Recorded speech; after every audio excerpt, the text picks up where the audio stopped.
Hello, everybody. This is Mike Nelson from the Mike Nelson Show. If you haven't subscribed already to the channel, make sure to subscribe right now. Today, I'm here with Eric Horton of Seventrain. How you doing today, Eric?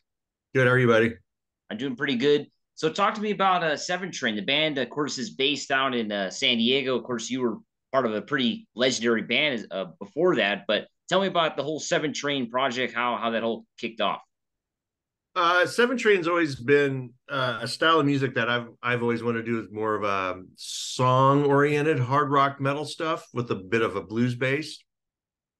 But being an old school metalhead, I like the metal energy, So it's kind of a culmination of all my influences a little bit.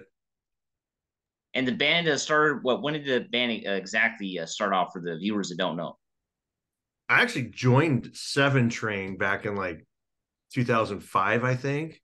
Okay. And I was kind of like the last man standing. I just kind of inherited the name, and so I started putting guys together. And we've had a couple of we've had a lot of people go through. We've had a couple singers, a couple drummers, and stuff like that. But I remain the constant, and this version of it is probably combined as the most talented version of it that we've had. Eric Coons came with us. We did the Back on Track CD. He's just got a great rock metal voice, And and Dave Odegaard came in, the other guitar player, on the right after the Back on Track album was recorded. And actually, Greg Rep, the bass player, was there in the original on the very first Seventrain album. He was in the very beginning, helped writing some of the stuff. So I've known all these guys for a long time, and personalities get in the way. But this is right now what we have is pretty good. Yeah, personally, I think that this release is probably the best release that Seventrain has put out. Don't you think? Out of the three releases you guys have had, CP. Yeah, and it's we had a very of a domineering personality in the band with our first drummer. He liked a phenomenal drummer, but he liked the funk. He had a success with the band and stuff, and I always felt as though he was trying to maybe recreate a little bit of that.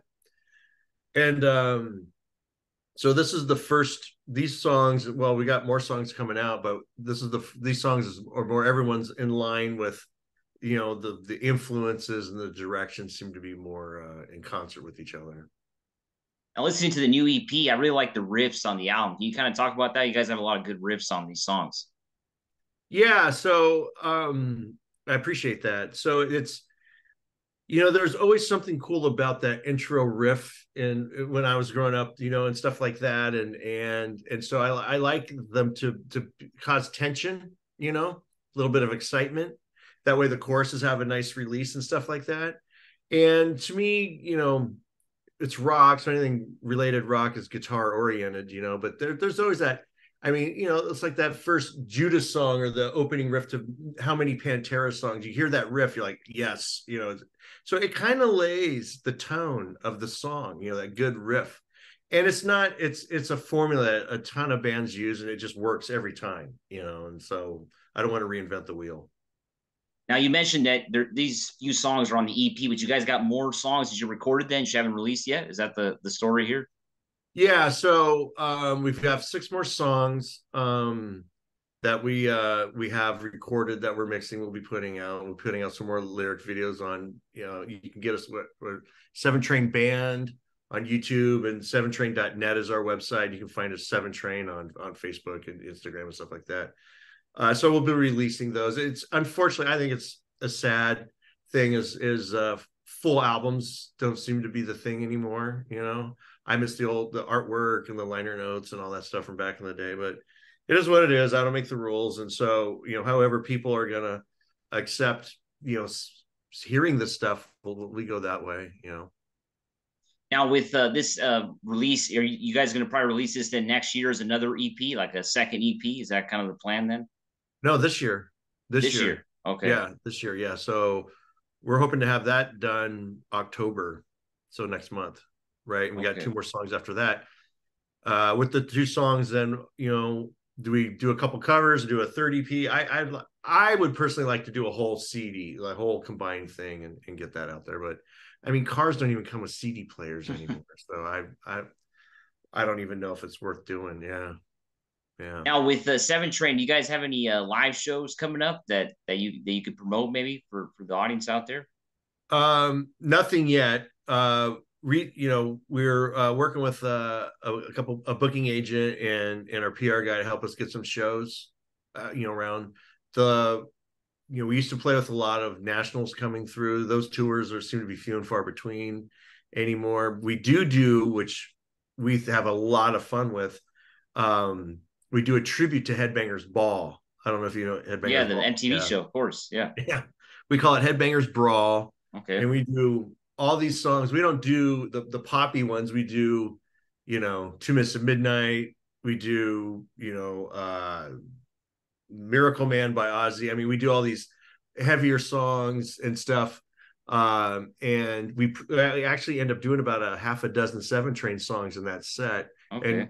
we promote Seventrain that way. And that seems to be a better way for us to get the stuff out there. People generally, and I kind of understand it from a listener's point of view, when you can actually recreate songs they love well, not shitty, but well, then there's more acceptance and respect coming from the average listener. If you're a musician, you see an original band, you can kind of go, oh, these guys are good, but to the average listener, you play something they emotionally attached to, and it gets them going, and then you play the originals, they tend to think all of a sudden you're as good as, I don't know, pick your, whoever.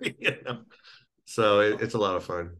Now let's go back to the EP. What was the writing process like? How does songs usually get put out by Seventrain? Is it like a collaborative effort, or how does it usually work for you guys? It's definitely a collaborative effort.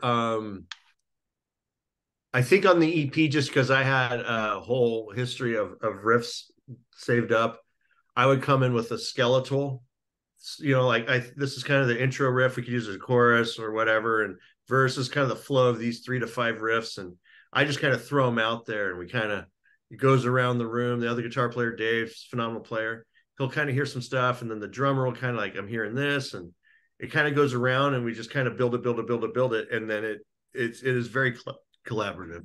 Yeah, those are the best ways. I mean, I could sit there, and if I wrote a song all on my own and all the lyrics, it would sound like Iron Maiden meets Badlands, and I don't know if that's a good thing. Right? Yeah. Now with the way of course music is going, like you mentioned, people don't buy albums and all that. Do you think that's why it's harder to put out new music and to get it kind of seen? Because it's right now you put stuff on the internet and it kind of just gets lost out there, don't you think? Yeah, it just goes into the universe, and it's really difficult. I don't know. I mean, sometimes you think about it, it's like, is it better back in the old days when the labels were kind of the gatekeepers of what people heard? Maybe they were the filter of all the shit. There, look, I know my band's not Dream Theater, but there's a lot of shit out there. And with the advent of all this, well, I don't think Pro Tools is the problem. Pro Tools is a great tool, but advent of all these software programs. I mean, I get ads coming up on buy progressions. What? Yeah. How do you buy a chord progression? Yeah. 2,000 chord progressions in any key. Well, then what are you writing? You're not writing shit. You're just like, you're connecting the Plagiarizing. dots. Yeah. There's no Yeah. Yeah. creativity there, and I think that is a big problem. Now, if you're doing commercials or something like that, I could get it. You want something like that, but as an artist, I guess, people want. I think a lot of musicians don't give the average listener enough credit. They can hear when it's genuine. They can hear when someone's really honest about something and it's good, and I think that's what people are attracted to, you know. Now with the new Seventrain EP, how was this recorded? Was this recorded in your home studio, or did you guys go to an actual studio to do this? No, it's all in the box. It's all we did live drums, and then we used it's about 80% live drums with a little bit of Superior drummer to kind of give it some fullness and to make it sound good. The vocals we did in our room. All the guitars are, and I'm an old school guy. I'm an old Marshall Les Paul guy, but all the guitars we did, they're amplitude. And like, we could spend a bunch of money, but we're not going to get that type of sound from a local recording studio around here, and without the massive budget to pay for a big time producer with all the gear. It didn't make any sense. And I wouldn't have done that even 2 years ago or 3 years ago, but they've come so far that I just had to give in. I go, yeah, I couldn't tell if it was on the radio. I couldn't tell if it was a plug-in or an amp. I don't know, because like I listened to some of my older favorite albums, and if you really listen to it, you're like, that actually guitar sounds like shit. But the song is so good you don't Yeah. care, So much, yeah. So out of and tune sometimes. yeah, so it's all done within the band. It's all mixed and engineered, and yeah. Now, for lyrical themes with Seventrain, who writes most of the lyrics for the band? The singer writes all the lyrics. Okay, he writes all the lyrics. Okay. Yeah, you want him to feel. Well, actually, let me take that back. I wrote a I wrote all the lyrics for "Save My Soul," right? Okay. And he kind of liked it. You can't have a singer sing if he doesn't really feel it, he's not going to sing it well. So he changed it up and made it his own and kept the same concept, and then so far with the Maideness intro thing, um I came up with the melody line and I think some of the lyrical ideas, but Eric, he likes to put his stamp on it. And then the rest of the stuff was just him. Yeah, and he works in concert very tight with Greg, the bass player, on vocal arrangements and harmonies and stuff. Now, for Seventrain, do you guys usually rehearse all in person, or a lot of bands now are doing the whole Zoom thing when they rehearse in different places? But do you guys always get together in person to do so? Yeah, we're old school. Old it's school. it's it's half stacks and drums and the Okay. whole Do you think the you whole think it's thing. better that way, doing everything in person? Yes, Yeah.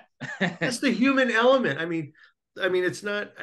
It's you know, it's you have to have that human element so it feels and sounds real. Otherwise, there's some of my favorite bands, and I couldn't tell you, but there's some albums I'm like, did they just send files across the world to each other? Like, there's a couple Fates Warning albums. I'm like, that doesn't sound like they were in a room and had that maybe the new spiritual thing. Metallic album, I would say.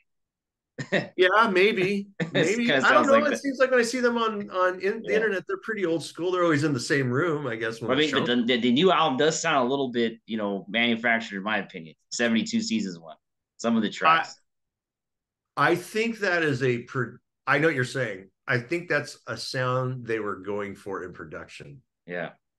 They've done that. In Justice for All, and then the one with the snare drum no one believed they'd Yeah. actually release, and yeah, but they'll push it. Yeah, it's very choppy, very choppy. That's how it is. All right. So, last question here. What made you pick up the guitar, Eric? Pete Townsend, Pete actually. Townsend. Okay. Yeah, yeah. I was young. I was 9 or 10, I think, and I heard. I'm still a giant Who fan, and just the energy on anything off of Who's Next, that people don't agree with this, but to me, Pete Townsend was the original metal guitar player with the pedal tones. Obviously Tony Iommi with his doomy stuff is phenomenal, and I'd never heard an ounce of metal in Led Zeppelin. They're just a phenomenal blues rock band. I mean, I love Led Zeppelin, but I'm like, how'd they get metal out of this? But to me, that the energy and the tension and Roger Daltrey's vocals, it really motivated me. It's like reminded me of the first time I heard Lane Staley and Alice in Chains. I'm like, oh, he's got that big man Roger Daltrey voice, and I just dug that. I dug that. All right. I want to thank you, Eric, for coming on the show today. It was great talking to you. All right, brother. Thank you so much. Thanks for watching, everybody. Have a good one.